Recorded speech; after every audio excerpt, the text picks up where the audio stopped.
বিশাখাপট্টনমত ভয়ংকৰ গেছ দুৰ্ঘটনা প্ৰতিনিশা ভেংকটাপুৰমৰ LG polymers ইণ্ডাষ্ট্ৰীৰ পৰা নিৰ্গত বিষাক্ত গেছৰ প্ৰভাৱত শুই থকা অৱস্থাত মৃত্যু 11জনকৈ লোকৰ এই ঘটনাত আক্ৰান্ত 5000ৰো অধিক লোক চিকিৎসালয়ত ইতিমধ্যে মৃত্যুৰে যুঁজি আছে শ লোকে বিশাখাপট্টনমত ভূপাল গেছ দুৰ্ঘটনাৰ পুনৰাবৃত্তি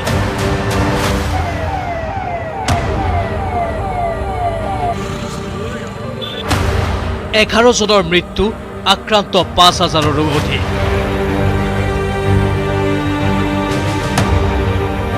প্ৰতিজন মৃতকৰ পৰিয়ালক 1 কোটি টকাৰ সাহায্য পুৱতি নিশা 3 বজাৰ ঘটনা উশাহ নিশাহত কষ্ট পোৱাৰ বাবে হঠাৎ টোপনি ভাঙিল ভেংকটাপুৰমৰ একাংশ লোকৰ ক্ষন্তেকৰ ভিতৰতে অসহনীয় হৈ উঠিল পৰিস্থিতি আতংকিত হৈ পৰিল প্ৰতিজন লোক ভয়ংকৰ পৰিস্থিতিৰ মাজতেই পুৱা 6 বজাত আৰক্ষীৰ সৈতে ঘটনাস্থলীত উপস্থিত হ'ল SDRF আৰু NDRF বাহিনী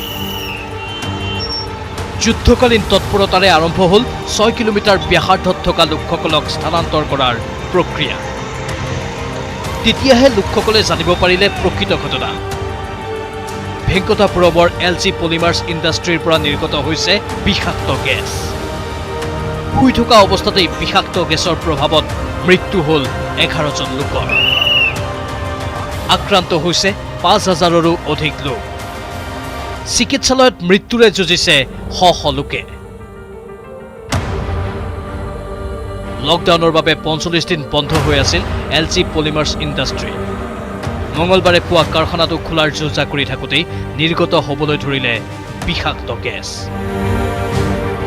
সম্প্ৰতি প্ৰশাসনৰ লগতে LG পলিমাৰ্ছ ইণ্ডাষ্ট্ৰী কৰ্তৃপক্ষই নিয়ন্ত্ৰণলৈ আনিবলৈ সক্ষম হৈছে দুৰ্ঘটনা বন্ধ হৈছে বিষাক্ত গেছৰ নিৰ্গমন ইতিমধ্যে সৰ্বাধিক আক্ৰান্ত চিকিৎসাধীন হৈ থকা KG হস্পিটেলত উপস্থিত হৈ অন্ধ্ৰপ্ৰদেশৰ মুখ্যমন্ত্ৰীয়ে বুজ ল'লে পৰিস্থিতিৰ প্ৰতিজন মৃতকৰ পৰিয়ালক 1 কোটি টকাৰ সাহায্য দিয়াৰ কথাও ঘোষণা কৰিলে মুখ্যমন্ত্ৰী YS জগনমোহন ৰেড্ডীয়ে বিশাখাপট্টনমৰ এই ঘটনাই সোঁৱৰাই দিলে 1984 চনৰ 2 ডিচেম্বৰত ভূপালৰ ইউনিয়ন কাৰ্বাইডত সংঘটিত ভয়ংকৰ গেছ দুৰ্ঘটনালৈ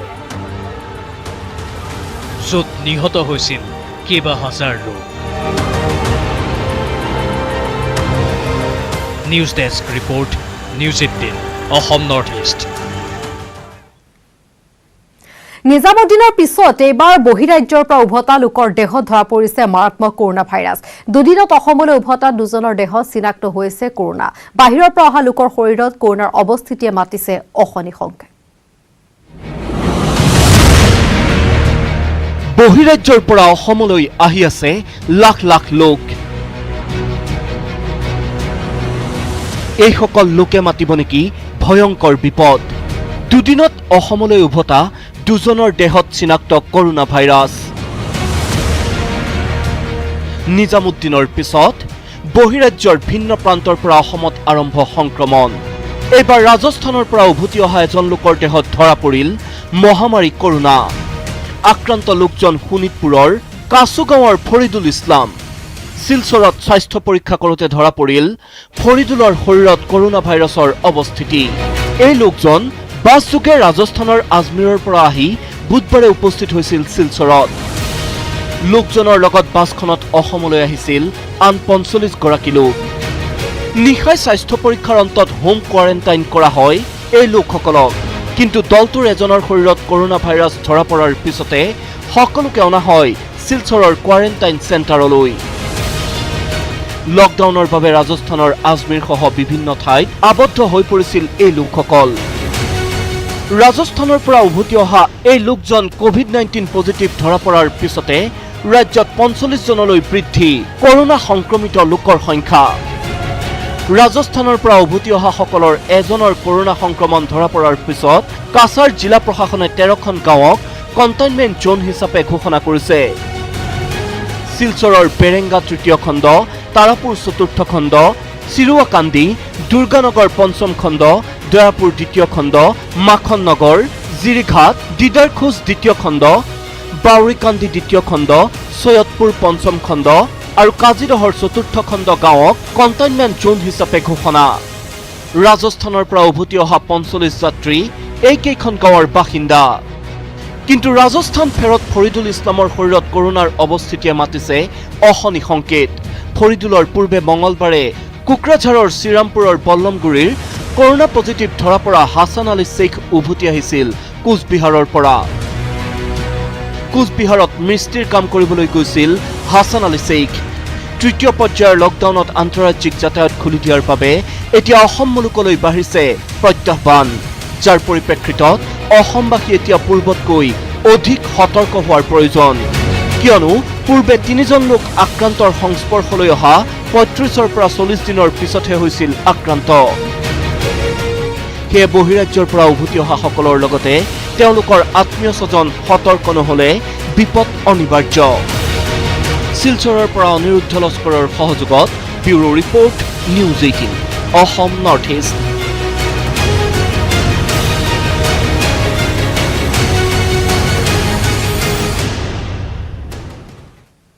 ভাৰতত ক্ৰমাৎ ভয়ংকৰ ৰূপ ধাৰণ কৰিছে কৰোনাৰ সংক্ৰমণে। তৃতীয় পৰ্যায়ৰ লকডাউন অব্যাহত থকাৰ মাজত ব্যাপক হাৰত বৃদ্ধি পাইছে কৰোনাৰ সংক্ৰমণ।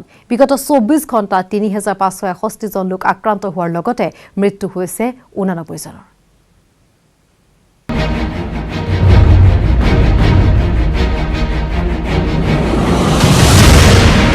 অধিক ভয়ংকৰ পৰিস্থিতিৰ দিশে ভাৰত। ২৪ ঘণ্টাত নতুনকৈ কৰোনাত আক্ৰান্ত ৩৫৬১ জন। ২৪ ঘণ্টাত মৃত্যু ৮৯ জনৰ। লকডাউনে ৰোধ কৰিব পৰা নাই সংক্ৰমণ। লকডাউনৰ সময় বৃদ্ধি হৈছে ঠিকেই, কিন্তু দেশত হ্ৰাস পোৱা নাই কৰোনাৰ সংক্ৰমণ আৰু মৃত্যু। বৰং দৈনিক উদ্বেগজনক হাৰত বৃদ্ধি পাইছে মহামাৰী কৰোনাৰ সংক্ৰমণ। বিগত ২৪ ঘণ্টাত ৩৫৬১ জন কৰোনাত আক্ৰান্ত হোৱাটোৱে উদ্বিগ্ন কৰি তুলিছে দেশবাসীক। মৃত্যু হৈছে ৮৯ জনৰ। এই পৰ্যন্ত দেশত মৃত্যুৰ সংখ্যা বৃদ্ধি পাইছে ১৭৮৩ জনলৈ। আক্ৰান্তই পাৰ কৰিলে ৫০,০০০ৰ সীমা। শেহতীয়াকৈ মুম্বাই, দিল্লী আৰু আহমেদাবাদত বৃদ্ধি পাইছে কৰোনাৰ সংক্ৰমণ। মহাৰাষ্ট্ৰত আক্ৰান্ত ১৫,২৬৭ জন। গুজৰাটত আক্ৰান্ত ৬,৬২৫ জন। দিল্লীত আক্ৰান্ত ৫,৫৩২ জন। লকডাউন অব্যাহত থকাৰ পিছতো দেশত কৰোনাৰ সংক্ৰমণ বৃদ্ধিয়ে উদ্বিগ্ন কৰিছে দেশবাসীক। লকডাউনৰ শিথিলকৰণে কৰোনাৰ সংক্ৰমণ বৃদ্ধি কৰিব বুলিহে বিশেষজ্ঞসকলে মত প্ৰকাশ কৰিছে। তৃতীয় পৰ্যায়ৰ লকডাউনৰ পাছতো কৰোনা সংক্ৰমণৰ এই ভয়াৱহতাই ভয়ংকৰ ভৱিষ্যতৰ আগজাননী দিছে দেশবাসীক। News desk, news 18 Assam north east. দিল্লীত আবদ্ধ হৈ থকা অসমৰ লোকসকলক অৱশেষত অসমলৈ লৈ যোৱাৰ ব্যৱস্থা গ্ৰহণ কৰিছে অসম চৰকাৰে। দিল্লীস্থ সদৌ অসমীয়া ছাত্ৰ সন্থা আৰু সৃষ্টি নামৰ সংগঠন দুটাৰ সহযোগত অসম চৰকাৰে বাছ যাত্ৰাৰ ব্যৱস্থা কৰিছে। অসম ভ্ৰমণ কৰ্তৃপক্ষই এই সন্দৰ্ভত প্ৰাৰম্ভিক প্ৰস্তুতি সম্পূৰ্ণ কৰিছে। এই প্ৰচেষ্টাৰ যোগেদি দিল্লীত আবদ্ধ হৈ থকা ছাত্ৰ ছাত্ৰী, জ্যেষ্ঠ নাগৰিক আৰু ৰোগীসকলক অগ্ৰাধিকাৰ দিয়া হ'ব। কিন্তু অসমলৈ আহিব বিচৰাসকলে বহন কৰিব লাগিব যাত্ৰাৰ খৰচৰ লগতে যাত্ৰাৰ সময়ছোৱাত নিজে ল'ব লাগিব প্ৰয়োজনীয় খাদ্য। যাত্ৰাৰ বাবদ প্ৰতিজনে ৮ৰ পৰা ১০,০০০ টকা খৰচ কৰিব লাগিব। প্ৰথমে যিসকল যাত্ৰীয়ে টিকেট বুকিং কৰিব তেওঁলোকে চিটৰ ক্ষেত্ৰত অগ্ৰাধিকাৰ পাব। অৱশ্যে যাত্ৰীসকলক নিম্নলিখিত নিয়মসমূহ মানি চলিবলৈ কোৱা হৈছে। সকলো যাত্ৰীৰ বাছ যাত্ৰাৰ খৰচ ব্যক্তিগত হ'ব। চৰকাৰী নিৰ্দেশনা অনুসৰি যাত্ৰাৰ পূৰ্বে প্ৰতিজন যাত্ৰীৰ স্বাস্থ্য পৰীক্ষা কৰাটো বাধ্যতামূলক। প্ৰতিগৰাকী যাত্ৰীয়ে যাত্ৰাৰ বাবে স্বেচ্ছাৰে নিজৰ দায়িত্ব লৈ যাত্ৰা কৰিব। যাত্ৰাপথত চৰকাৰ তথা আৰক্ষীক সম্পূৰ্ণ সহযোগ কৰিব লাগিব। অসমত প্ৰৱেশ কৰাৰ পিছত অসম চৰকাৰে ধাৰ্য কৰা নিয়মসমূহ মানি চলিব লাগিব। যাত্ৰাৰ সময়ছোৱাত যাত্ৰা বিৰতিৰ ব্যৱস্থা কৰা হ'ব যদিও পৰিস্থিতিৰ প্ৰতি লক্ষ্য ৰাখি নিজৰ খাদ্য সামগ্ৰী আৰু খোৱা পানী নিজে মজুত ৰাখিব লাগিব। বাছৰ ভিতৰত সামাজিক দূৰত্ব সকলো নিয়ম মানিব লাগিব। যাত্ৰীৰ বয়স ৫৫ বছৰতকৈ বেছি আৰু ১০ বছৰতকৈ কম হ'ব নোৱাৰিব। সকলো যাত্ৰীৰ অসমৰ স্থায়ী ঠিকনাৰ প্ৰমাণ পত্ৰ থাকিব লাগিব। সকলোৰে মোবাইলত আৰোগ্য সেতু মোবাইল এপ থাকিব লাগিব।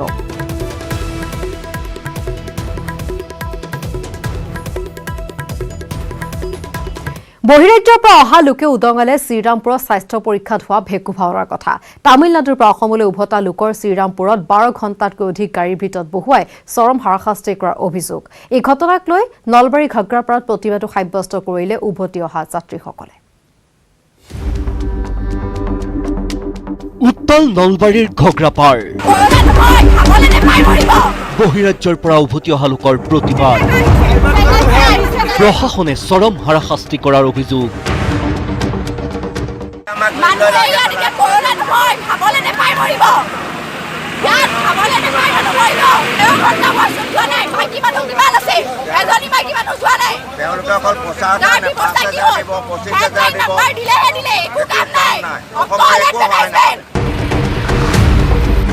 হয়, তামিলনাডুৰ পৰা অসমলৈ উভতি আহিছিল এইসকল লোক। চিকিৎসাৰ বাবে অথবা অধ্যয়নৰ বাবে অসমৰ ভিন্ন ঠাইৰ পৰা গৈ লকডাউনৰ বাবে আবদ্ধ হৈ পৰিছিল এওঁলোক। 5 দিনে যাত্ৰা কৰি উপস্থিত হৈছিল সেই অসমত, কিন্তু অসমত সোমাই এওঁলোক সন্মুখীন হ'ল তীব্ৰ হাৰাশাস্তিৰ। শ্ৰীৰামপুৰত 12 ঘণ্টা এটুপি পানী নিদিয়াকৈ আবদ্ধ কৰি ৰখাৰ অভিযোগ। প্ৰস্ৰাৱ পায়খানা কৰাৰ বাবেও সুবিধা দিয়া নহ'ল এওঁলোকক। ভোকে পিয়াহে জৰ্জৰিত এই লোকসকলে মাছ বাটতে এনেদৰে সাব্যস্ত কৰে প্ৰতিবাদ। আৰু হায়দৰাবাদত হৈছিল মোৰ ৱাইফৰ কেঞ্চাৰ আছে, ট্ৰিটমেণ্টৰ কাৰণে চৰকাৰে যেতিয়া পাৰ্মিশ্যন দিলে সেই পাৰ্মিশ্যন লৈ পেলাই ঘৰলৈ আহিব বিচাৰিলোঁ। আহোঁতে এতিয়া কালি ৰাতিপুৱা 9টাৰ পৰা শ্ৰীৰামপুৰ গেটতে ৰখাই দিছে আমাক। তাতে হাগিবাৰ জেগা নাই, পেচাব কৰাৰ জেগা নাই। কমচে কম সুবিধাটো দিব লাগে। আপোনালোকে ডিটেইন কৰিছে, তাতে কি কাৰণে কৰিছে বা এস্কৰ্ট দিব, এস্কৰ্ট লৈ পেলাই আপোনালোকে লৈ যাব। তো তাৰ পৰা আমাক সৰু সজাই লৈ যাব। সৰু সজাই লৈ যাওঁতে যদি এস্কৰ্ট লাগে তাৰ পৰা এতিয়া 12 ঘণ্টা হৈয়ে যাব। কালি ৰাতিপুৱা 9টাৰ পৰা আজি মানে 24 ঘণ্টা হৈ যাব, 12 ঘণ্টা নহয় 24 ঘণ্টা হৈ যাব। এইসকল লোকৰ অভিযোগ, শ্ৰীৰামপুৰত এওঁলোকক কৰা নাই কোনো পৰীক্ষা। বিপৰীতে গাড়ীৰ ভিতৰতে বহুৱাই ৰাখি কৰিলে চৰম হাৰাশাস্তি। কালি 4টা বজাত পালোহি। 4টা বজাত শ্ৰীৰামপুৰ পাই পেলাই না স্ক্ৰিনিং কৰিলে, না ষ্টাম্প মাৰিলে। এয়া চাই লওক, চবে হাতে খোৱা, এয়া চাই লওক। আমাক লৈ ফুৰাইছে, ৰাতি লৈ ফুৰাইছে, পেচাব কৰিব দিয়া নাই, খাবলৈ দিয়া নাই, পানী বটল না দিলে। 10টা বজালৈকে তেনেকৈ ৰখাই থৈছে। এইসকল লোকে উদঙালে বহিৰাজ্যৰ পৰা অহা লোকৰ বাবে শ্ৰীৰামপুৰত পৰীক্ষাৰ বাবে কৰা ব্যৱস্থাৰ ফোপোলা স্বৰূপ। এতিয়া প্ৰশাসনে আমাৰ কি কৰিব কৰক, নহ'লে আমাক মৰিব লাগিব।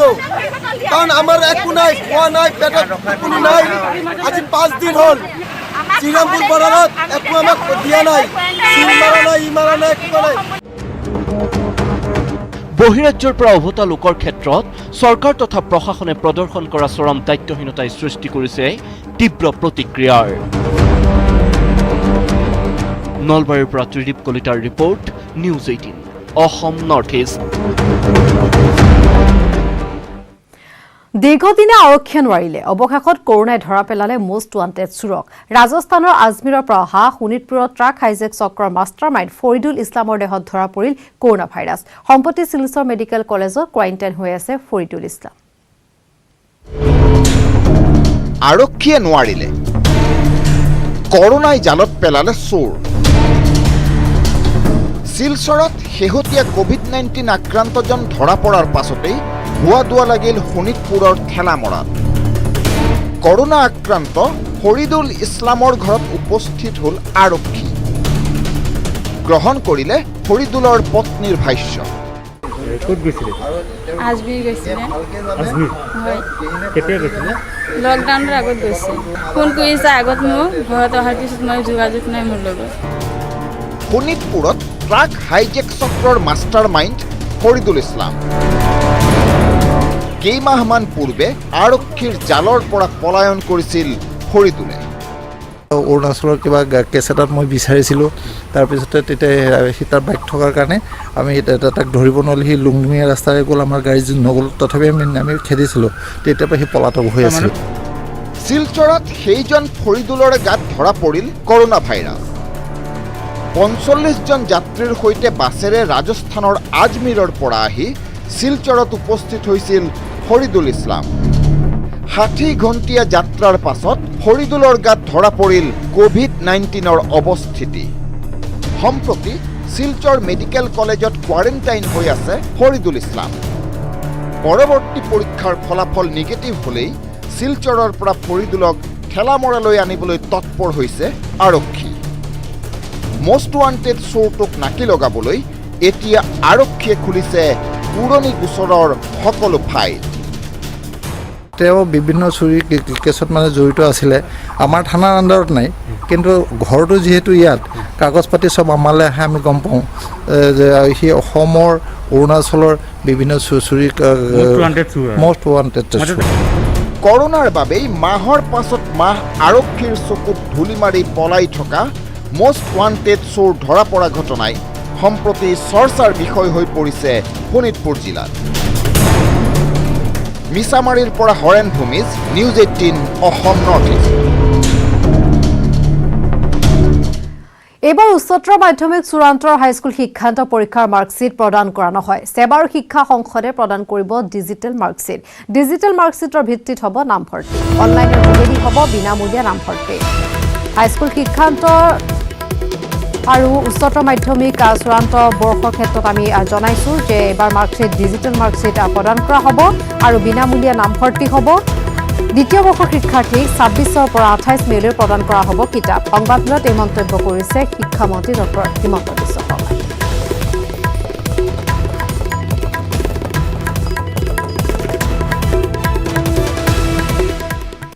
লকডাউনে একাংশ দৰিদ্ৰ পৰিয়ালৰ মাজত গভীৰ খাদ্য সংকটৰ সৃষ্টি কৰিছে।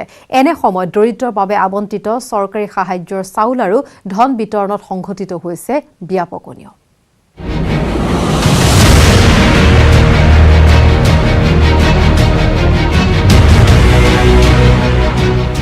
চাউল বিতৰণত ব্যাপক দুৰ্নীতি। সমবায় এজেণ্টৰ বিৰুদ্ধে ৰাইজৰ অভিযোগ। উদ্ধাৰ 70 বস্তা চাউল। লকডাউনে যি সময়ত একাংশ দৰিদ্ৰ পৰিয়ালৰ মাজত গভীৰ খাদ্য সংকটৰ সৃষ্টি কৰিছে, তেনে সময়তে সঞ্জয় শাহ নামৰ ধুৰন্ধৰ সমবায় এজেণ্টজনে দৰিদ্ৰ ৰাইজৰ পেটত গুৰ মাৰি আত্মসাৎ কৰিছে খাদ্য সুৰক্ষাৰ চাউল। গহপুৰ বুৰৈ চাহ বাগিচাৰ সমবায় এজেণ্ট সঞ্জয় শাহে লুকুৱাই ৰখা 70 বস্তা খাদ্য সুৰক্ষাৰ চাউল জব্দ কৰিলে আটছাৰ বিষয়ববীয়াসকলে। বুৰৈ চাহ বাগিচাৰ ৰেচন কাৰ্ড থকা প্ৰায়বোৰ শ্ৰমিক পৰিয়ালৰ সৰলতা আৰু অজ্ঞতাৰ সুযোগ লৈ তেওঁলোকৰ বাবে আবণ্টিত খাদ্য সুৰক্ষাৰ চাউল আত্মসাৎ কৰি চোৰাংকৈ বিক্ৰী কৰি আহিছিল সঞ্জয় শাহে। আৰু আমি যোৱাকালি আৰু আহিছিলোঁ কিবা এটা কাৰ্ডৰ খেলি মেলি চাই, তাৰপিছত আমি গম পাইছোঁ ভিতৰত তাৰ চাউল ভিতৰত কোটাত মানে বহুত চাউল তাত জমা হৈ আছে। যদি বিতৰণ কৰি দিছিলে, মই তেতিয়াতে মই সুবেদী ছাৰক কথাটো সুধিলোঁ, ছাৰ আপোনালোকে মে' মাহৰ চাউল এলাৰ্ট কৰিছে নেকি? নাই কৰা। তেতিয়া মই ছাৰক কল কৰি কালি জনাইছোঁ যে আপোনালোকে আহি তদন্ত কৰক কি হৈছে। আৰু এই তদন্ত কৰ্মে আজি আমি মানে ইয়াত 70 বেগ প্ৰায় মানে 70 পেকেট চাউল আমি ইয়াত ধৰিবলৈ সক্ষম হৈছোঁ। গোৱালপাৰাত শিশু খাদ্য বিতৰণত কেলেংকাৰী। লখিপুৰৰ খৰমুজা সংহত শিশু উন্নয়ন প্ৰকল্পৰ অধীনস্থ অংগনবাড়ী কেন্দ্ৰৰ কৰ্মীৰ বিৰুদ্ধে উত্থাপিত হৈছে এই অভিযোগ। একোগৰাকী শিশুৰ বাবদ 6 কিলোগ্ৰামকৈ চাউল আৰু 3 কিলোগ্ৰামকৈ মটৰ বিতৰণ কৰিব লাগে, কিন্তু তাকে নকৰি পশ্চিম বাঙালজাৰ অংগনবাড়ী কেন্দ্ৰৰ কৰ্মী সুফিয়া খাতুন আৰু বাঙালজাৰ দেশীপাৰা মধ্যপাৰা কেন্দ্ৰৰ কৰ্মী সামিদা খাতুনে স্থান কাঢ়ি আহিছে শিশুৰ খাদ্য, যাৰ ফলত শ স্থানীয় লোক উপস্থিত হৈ ক্ষোভ উজাৰিলে কৰ্মী দুগৰাকীৰ বিৰুদ্ধে। 1 কেজি চাউল আৰ 100 গ্ৰাম কৰে ডাবৰি দেয়, আৰ আজিৰ পৰা আজি যেটা বিতৰণ কৰেছে একটাও না দেয়। 2007 পৰা এইটো সেন্টাৰ হয়েছে, সৰকাৰেৰ পৰা আহিছে আৰ কি। পিছত মানে আজিলৈকে 2007 পৰা আজিলৈকে কোনটো কমিটিৰ পৰা কেনেকৈ কি হ'ব লাগছে ৰাইজে বিলাক নাজানে, আৰু খাদ্যবিলাক কেনেকৈ কি কৰিব লাগছে ৰাইজক আজিলৈ কোৱা নাই। ৰঙিয়াত প্ৰধানমন্ত্ৰীৰ কৃষক সন্মান নিধি আঁচনিত ব্যাপক খেলিমেলি। ভুৱা কৃষকৰে ভৰি পৰিছে হিতাধিকাৰীৰ তালিকা। ঘুষখোৰ আৰু নীলাজ একাংশ লোকৰ বাবে ৰঙিয়াৰ পদুম কুঁৱৰী গাঁও পঞ্চায়তত একে নিশাতেই হৈছে বহু কৃষক। বাদ পৰিল সঁচা চহা খেতিয়ক। স্থানীয় কৃষকৰ অভিযোগ অনুসৰি পঞ্চায়তটোত হিতাধিকাৰী তালিকাত স্থান পাইছে কৃষিভূমি নথকা তথা বহুতো ভুৱা কৃষকে। যিবিলাকে পাব নালাগিছিল সেইবিলাকে পাইছে আৰু স্বয়ং মেম্বাৰহঁতৰ 3জন পৰিয়ালে পাইছে আৰু লগতে আমাৰ পৰা 300 টকা লৈছিল ৰিটাৰ্ণ দিছে সেই 300 টকা আৰু চাকৰিয়াল সকলে পাইছে গতিকে চাওকচোন আমাৰ পৰিস্থিতিবিলাক আমি কি খেতিয়ক হৈ পেলাই আমি খেতিৰ বিষয়ে আমি সাহায্য পাব নালাগে নেকি এতিয়া প্ৰশ্ন হৈছে মেকুৰীৰ ডিঙিত টিলিঙা আৰিব কোনে দুখীয়াক বঞ্চিত কৰা সকলৰ শাস্তি হ'বনে গোৱালপাৰাৰ পৰা ৰিংকু দাস গহপুৰৰ পৰা পলাশ ফুকন আৰু ৰঙিয়াৰ পৰা Inamul Islam news 18 Assam north east সৌসজাত উপস্থিত হ'ল বহিৰাজ্যৰ পৰা অহা লোক কেইবাখনো বাছেৰে বিভিন্ন প্ৰান্তৰ পৰা গুৱাহাটীলৈ অনা হয় অসমৰ আবদ্ধ লোকসকলক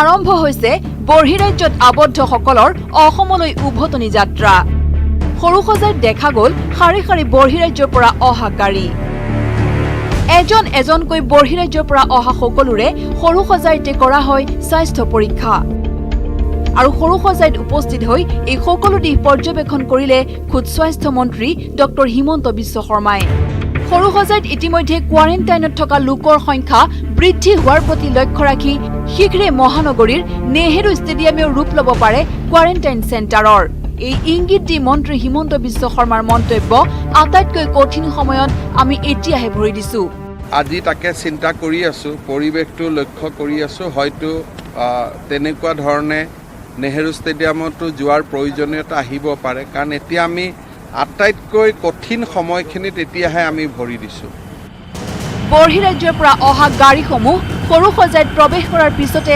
সমগ্ৰ চৌহদৰ লগতে গাড়ীসমূহ কৰা হয় চেনিটাইজ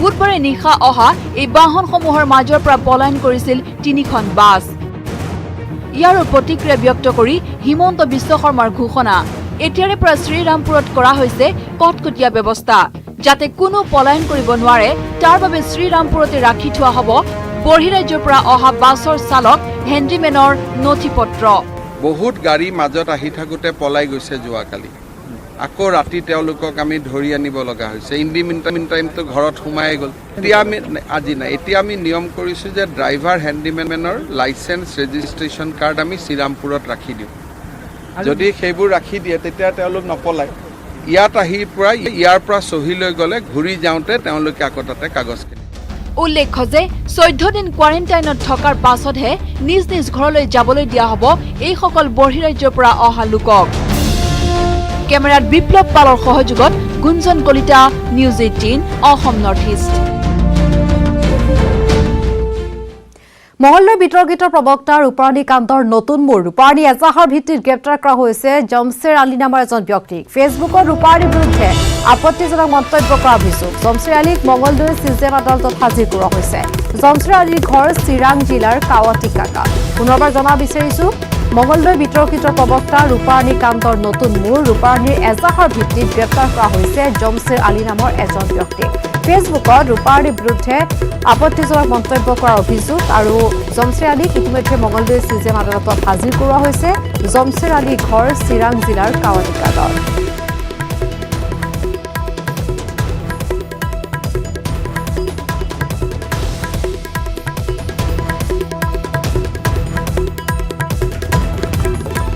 এক মেৰ পৰা 31 মেলৈ গৰম বন্ধ ঘোষণা লকডাউন খুলিলেও নুখুলে ৰাজ্যৰ বিদ্যালয় লকডাউনৰ মাজতে গৰম বন্ধ ঘোষণা মন্ত্ৰী হিমন্ত বিশ্ব শৰ্মাৰ 1 এপ্ৰিলৰ পৰা 31 মাৰ্চলৈ হ'ব পাৰে শিক্ষাবৰ্ষ 31 মাৰ্চলৈ অসমৰ শিক্ষাবৰ্ষ বৃদ্ধিৰ বিবেচনা শিক্ষাবিদ ৰাজ্যৰ পৰা বিচাৰিছে পৰামৰ্শ চৰকাৰে একপক্ষীয়ভাৱে নলয় সিদ্ধান্ত 31 মাৰ্চলৈ বৃদ্ধি কৰিলে নষ্ট নহয় এটা শিক্ষাবৰ্ষ দীক্ষা এপ ডাউনলোড কৰাৰ শিক্ষাৰ্থীলৈ আহ্বান আৰু লগতে অনলাইন শিক্ষা লোৱাত উপকৃত হ'ব বুলি তেওঁ কৈছে যদিহে এই এপ ডাউনলোড কৰা হয় আৰু লগতে বিশ্ববিদ্যালয়ৰ ইউটিউব চেনেলত উপলব্ধ হ'ব কলেজ বিশ্ববিদ্যালয়লৈ গৱেষক ছাত্ৰক যোৱাৰ অনুমতি 31 মেৰ পিছত হ'ব হাইস্কুল শিক্ষান্ত দ্বিতীয় বৰ্ষৰ পাঠদান লকডাউন থাকিলেও হ'ব পাঠদান যি স্থানত আছে সেই স্থানতে গ্ৰহণ কৰিব পাৰিব উচ্চতৰ মাধ্যমিক দ্বিতীয় বৰ্ষৰ ছাত্ৰ ছাত্ৰীসকলে আৰু লগতে তেওঁ জনাইছে যে সংবাদমেলত ঘোষণা কৰিছে শিক্ষা বিষয়ক এইকেইটা গুৰুত্বপূৰ্ণ ঘোষণা য'ত আমি উল্লেখ কৰিছোঁ গৰম বন্ধৰ ক্ষেত্ৰত নতুন নিৰ্দেশনা 1 মেৰ পৰা 31 মেলৈ গৰম বন্ধ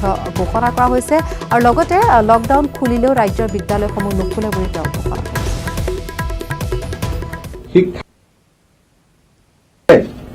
আমি 1 মেৰ পৰা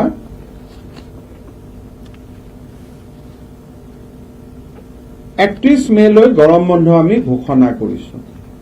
সাধাৰণতে আমাৰ গৰম বন্ধ জুলাইৰ পৰা আৰম্ভ হয় 1 জুলাইৰ পৰা।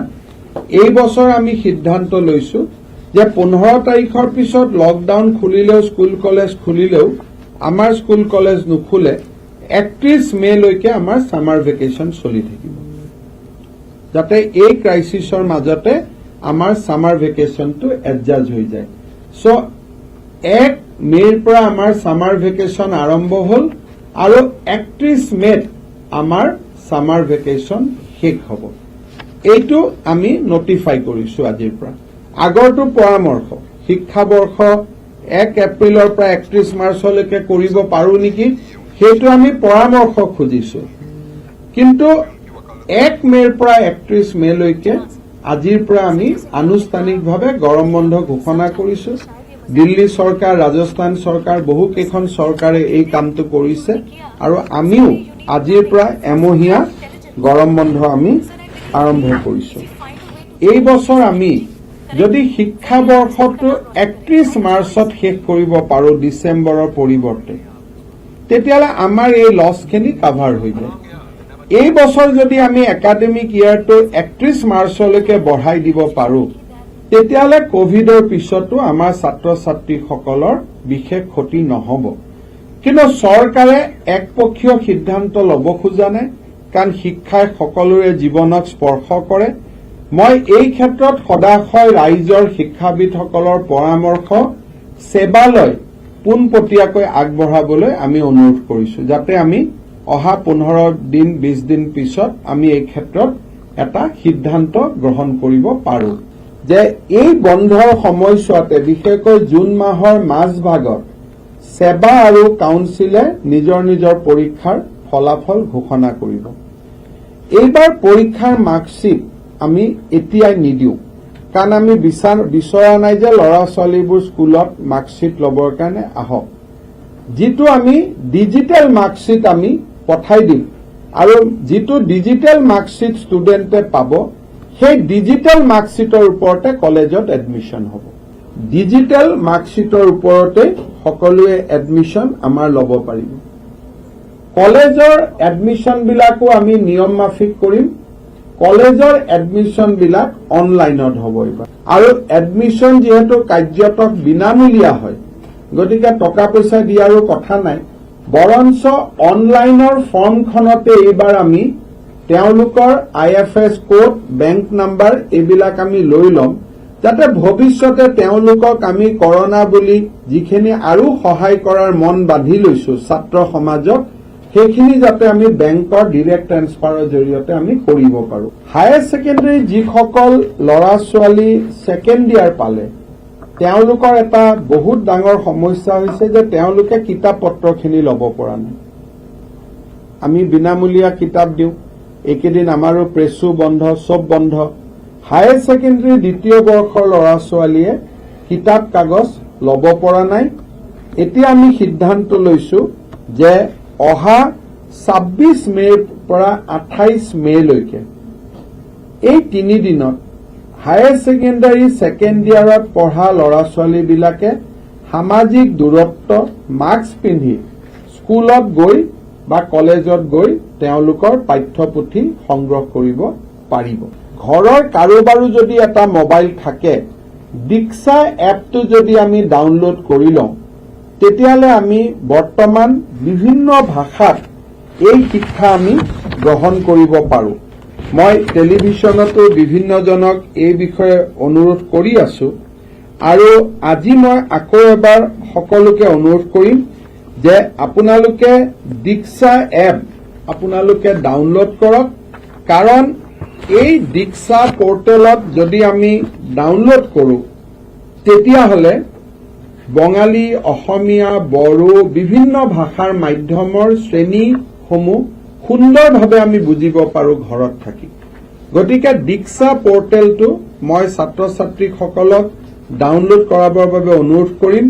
আপোনালোকে ভাল পাব যে বিভিন্ন চেনেলৰ মাধ্যমেৰে আমি এই অনুৰোধ জনোৱাৰ পিছত ইতিমধ্যে প্ৰায় 40,000 দীক্ষা এপ ডাউনলোড হৈছে।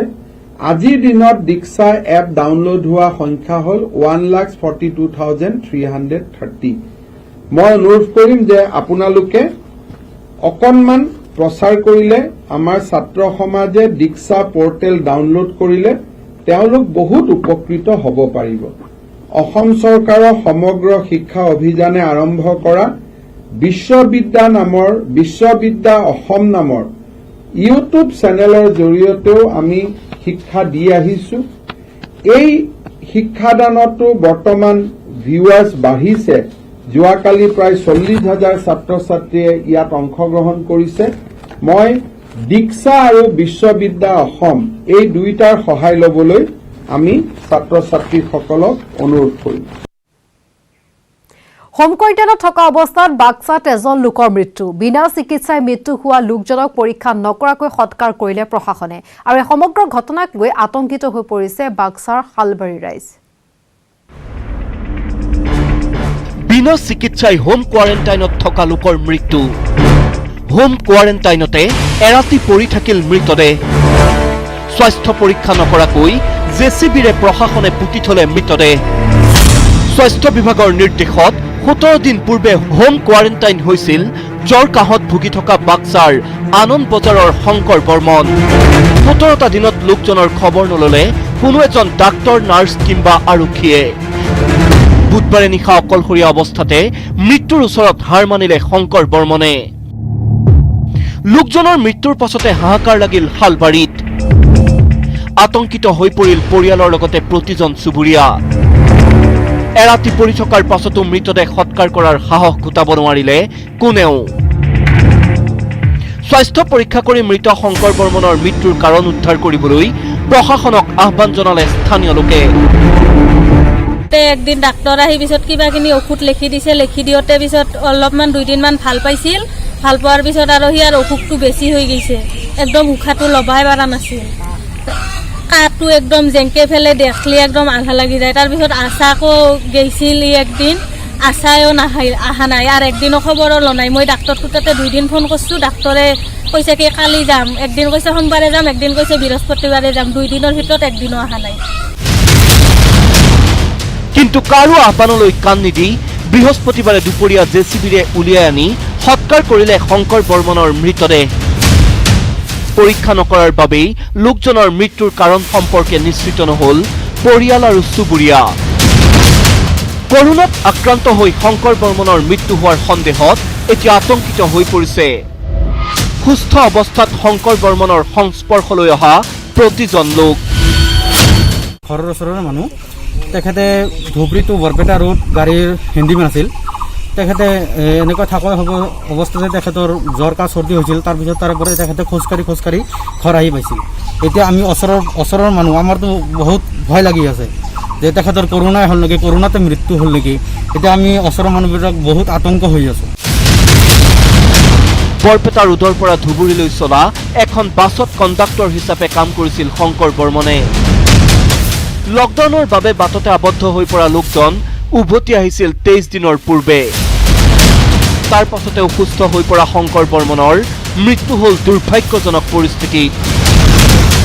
বাক্সাৰ শালমাৰীৰ ৰাইজে দাবী কৰিছে ঘটনাৰ উচ্চ পৰ্যায়ৰ তদন্ত। মুছলপুৰৰ পৰা Manohar Rajbongshi, news 18 Assam north east.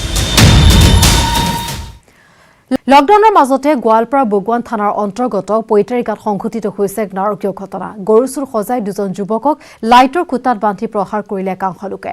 উন্মাদ লোকসকলৰ নেতৃত্বত আছে আব্দুল আবাল নামৰ এগৰাকী শিক্ষক।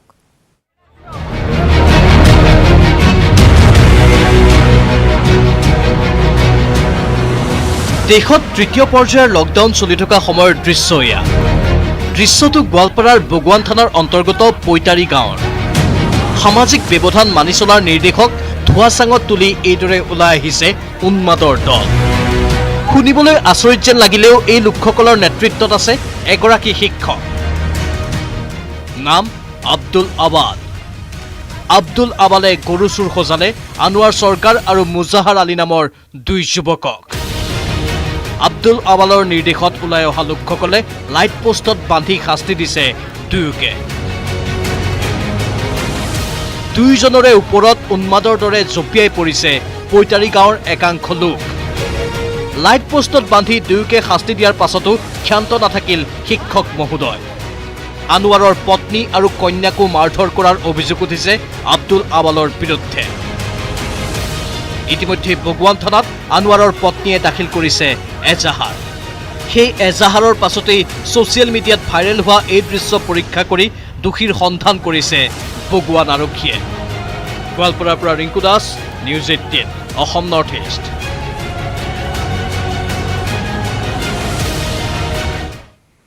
বহিৰাজ্যৰ পৰা অহা 2জন লোক কৰোনাত আক্ৰান্ত হোৱাত তৎপৰতা লৈছে ৰাজ্য চৰকাৰে। আৰক্ষী প্ৰশাসনৰ চকুত ধূলি দি যাতে অসমত প্ৰৱেশ কৰিব নোৱাৰে কোনো লোক, তাৰ বাবে সকলো অপ্ৰৱেশ পথ চিল কৰাৰ আশ্বাস দিছে মুখ্যমন্ত্ৰী সৰ্বানন্দ সোণোৱালে।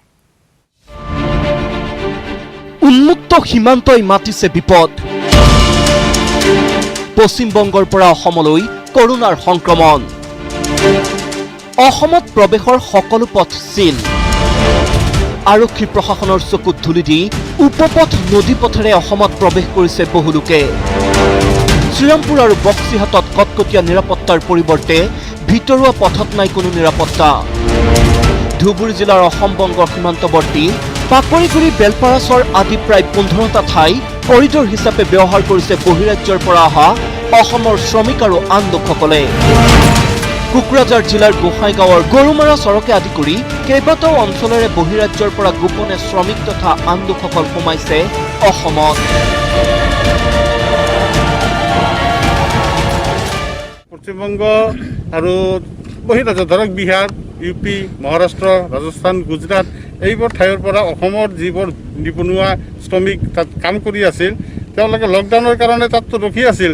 কেনেবাকৈ মানে ওলাই আহিছে, খোজকাঢ়িয়ে হওক বা বাছেৰে হওক বা ট্ৰাকেৰে হওক, আহি পেলাই এই বক্সিহাটৰ পৰা খোজকাঢ়ি এই নৈখন এনেতো ঘাটত পাৰ হ'ব নোৱাৰে, কিন্তু এই টুলুঙা নৌকা দি পাৰ হয়। পাৰ হৈ পেলাই এই হাতীথোৰা তামাৰ হাতে দি মানে খোজকাঢ়ি তেওঁলোকৰ ঘৰত।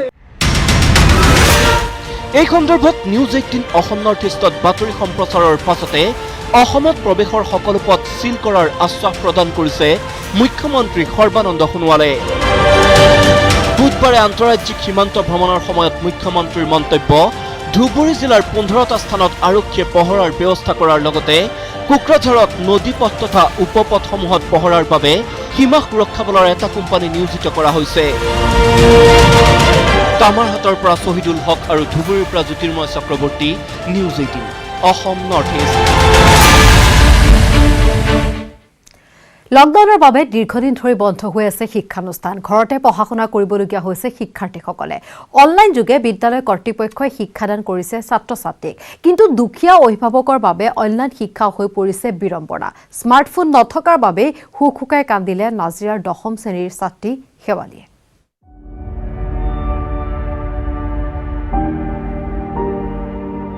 লকডাউন, লগে লগে এটা স্মাৰ্টফোন। শেৱালীৰ চকুত চকুলো।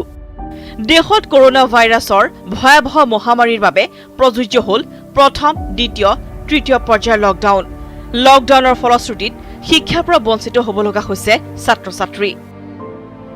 লকডাউনত সৰ্বত্ৰে বিদ্যালয়, মহাবিদ্যালয়ৰ লগতে বিশ্ববিদ্যালয়ত বন্ধ হৈ পৰিল পাঠদান। পাঠদান বন্ধ হৈ পৰাত বৰ্তমান ছাত্ৰ ছাত্ৰীসকল পিছ পৰি গৈছে অধ্যয়নৰ ক্ষেত্ৰত। অৱশ্যে লকডাউনৰ মাজতেই বিদ্যালয়, মহাবিদ্যালয়, বিশ্ববিদ্যালয়ৰ শিক্ষক শিক্ষয়িত্ৰীয়ে নিজ গৃহতেই থাকি স্মাৰ্টফোনৰ জৰিয়তে ছাত্ৰ ছাত্ৰীসকলৰ সৈতে আৰম্ভ কৰিছে অনলাইন ক্লাছ। কিন্তু এই অনলাইন ক্লাছৰ পৰা এতিয়া বঞ্চিত দৰিদ্ৰ পৰিয়ালৰ একাংশ ছাত্ৰ ছাত্ৰী। শিৱসাগৰ জিলাৰ পানীবিল উচ্চ মাধ্যমিক বিদ্যালয়তো শিক্ষক শিক্ষয়িত্ৰীয়ে ছাত্ৰ ছাত্ৰীক লৈ আৰম্ভ কৰিছে অনলাইন ক্লাছ। কিন্তু এই অনলাইন ক্লাছৰ পৰা বঞ্চিত বিদ্যালয়খনৰ 10ম শ্ৰেণীৰ ছাত্ৰী শেৱালী গগৈ। শেৱালী গগৈ অতি দৰিদ্ৰ পৰিয়ালৰ এগৰাকী ছাত্ৰী। শিৱসাগৰ জিলাৰ পানীবিল গুমুঠা গাঁৱত ঘৰ শেৱালীৰ।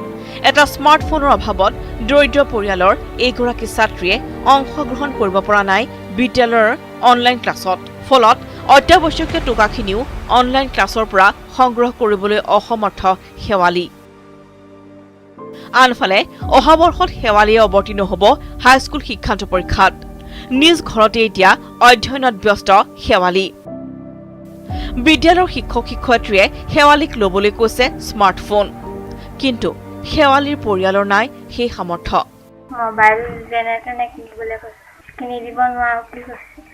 শেৱালিৰ মাতৃ চকুত চকুলো, নাই স্মাৰ্টফোন। অংশগ্ৰহণ কৰিব পৰা নাই কন্যা শেৱালিয়ে অনলাইন ক্লাছত। অধ্যয়নত পিছ পৰি ৰৈছে শেৱালি। শেৱালি মাত্ৰ এটি উদাহৰণহে। লকডাউনৰ সময়ত শেৱালিৰ দৰে বহু ছাত্ৰ ছাত্ৰী বঞ্চিত হৈছে অনলাইন ক্লাছৰ পৰা, কিয়নো এটা স্মাৰ্টফোন যোগাৰ কৰাটো সম্ভৱ নহয় দৰিদ্ৰ পৰিয়ালৰ বাবে। নাজিৰাৰ পৰা Nubul Konwar report, news 18 Assam north east. লকডাউনৰ বাবে গভীৰ বিপদত পৰিছে ৰাজ্যৰ কেইবা লাখ মীনপালক। মাছৰ পোনাৰ অভাৱত এক প্ৰকাৰ হাহাকাৰ কৰিবলগীয়া হৈছে মীনপালকসকলে। মীনপালকসকলক সকাহ দিবলৈ আগবাঢ়ি আহিছে অসমৰ মীন উন্নয়ন নিগম। আজি চামগুৰি বিলত মাছৰ পোনা বিনামূলীয়াকৈ বিতৰণ কৰাৰ লগতে মীনপালকসকলক খাদ্য সামগ্ৰী প্ৰদান কৰে নিগম কৰ্তৃপক্ষই।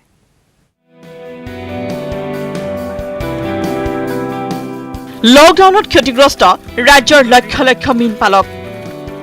মীনপালকৰ কাষত AFDC খাদ্য সামগ্ৰী, মাছৰ পোনা বিতৰণ। দীঘলীয়া লকডাউন, ক্ষতিগ্ৰস্ত ৰাজ্যৰ লাখ লাখ মীনপালক। বিল পুখুৰীত মাৰিব পৰা নাই মাছ, ফলত সংকটত পৰিছে মীনপালক। এনে সময়ত তেওঁলোকক সহায়ৰ বাবে আগবাঢ়ি আহিছে অসম মীন উন্নয়ন নিগম। বুধবাৰে চামগুৰি বিলত মীনপালকক খাদ্য সামগ্ৰী যোগান ধৰে AFDCৰ পৰিচালন সঞ্চালক অনুৰাধা শৰ্মা অধিকাৰী আৰু প্ৰকল্প সঞ্চালক পদ্ম হাজৰিকাই। অসম মীন নিগমৰ পৰা আমি আহি পেলাই আজি আমি মাছৰ পোনা ইয়াতে এৰি দিছোঁ। যিসকল ক্ষতিগ্ৰস্ত মাছমৰীয়াসকল হৈছে, তেওঁলোকে যোৱা একমাহে লকডাউনৰ কাৰণে তেখেতসকল বহু বিশেষ ক্ষতি হৈছে। সেইটো কাৰণে সেইটো আমি মনত ৰাখি পেলাই আমি ইয়াতে মাছৰ পোনা এৰিছোঁ আৰু তেওঁলোকক আৰ্থিক সাহায্যৰ কাৰণেও আমি অলপমান সহায় কৰিছোঁ। আমি অসম ৰাজ্যিক মীন উন্নয়ন নিগমৰ ফালৰ পৰা আৰ্থিক ক্ষতিগ্ৰস্ত হৈছে তেওঁলোকৰ আমি খবৰ বাতৰি ল'বলৈ আহি আমাৰ মীন নিগমৰ উন্নয়ন ফালৰ পৰা নিজৰ দায়িত্ববোধ গ্ৰহণ কৰি অনুসূচিত জাতি জনজাতিৰ মাছমৰীয়া লোকসকলৰ আমি কিছু সামগ্ৰী দি তেওঁলোকক আৰ্থিক সহায় দিবলৈ আহিছোঁ। 5 কোটি মাছৰ পোনা মীন পালকক বিতৰণ কৰিব মীন উন্নয়ন নিগমে। চামগুৰি বিলতো এৰি দিয়ে উন্নত প্ৰজাতিৰ মাছৰ পোনা। মীন উন্নয়ন নিগমৰ এই পদক্ষেপৰ শলাগ লৈছে মীন পালকসকলে। চামগুৰিৰ পৰা কৃষ্ণ শইকীয়াৰ report, news 18 Assam north east.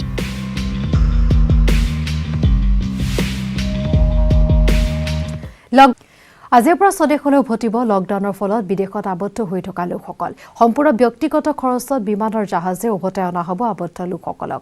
প্ৰথম পৰ্যায়ত 7 মে'ৰ পৰা 15 মে'লৈ চলিব এই প্ৰক্ৰিয়া। আৰু এই প্ৰতিবেদনে বিদায় লৈছো দিনটোৰ শিৰোনামৰ পৰা। নমস্কাৰ।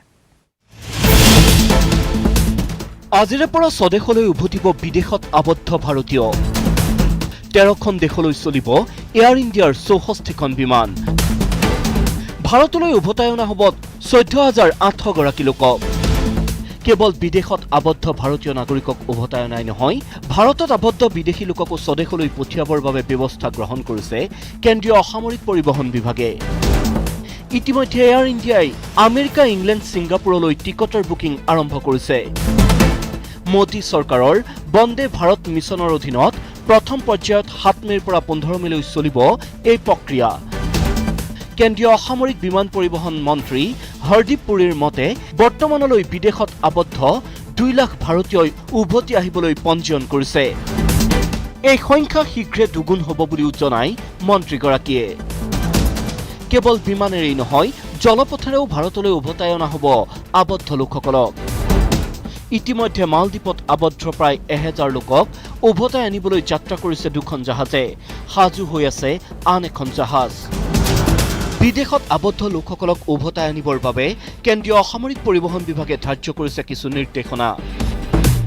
সেই অনুসৰি প্ৰাধান্য দিয়া হ'ব প্ৰব্ৰজিত শ্ৰমিক যিসকলে বিদেশত হেৰুৱাইছে চাকৰি, হস্ৰকালীন ভিছাধাৰী যাৰ ভিছাৰ ম্যাদ উকলিল, স্বাস্থ্যৰ জৰুৰী অৱস্থা হোৱা লোকক, গৰ্ভৱতী মহিলা আৰু বৃদ্ধক, যাৰ আত্মীয় ঢুকাইছে তেনে লোকক আৰু শিক্ষাৰ্থীসকলক।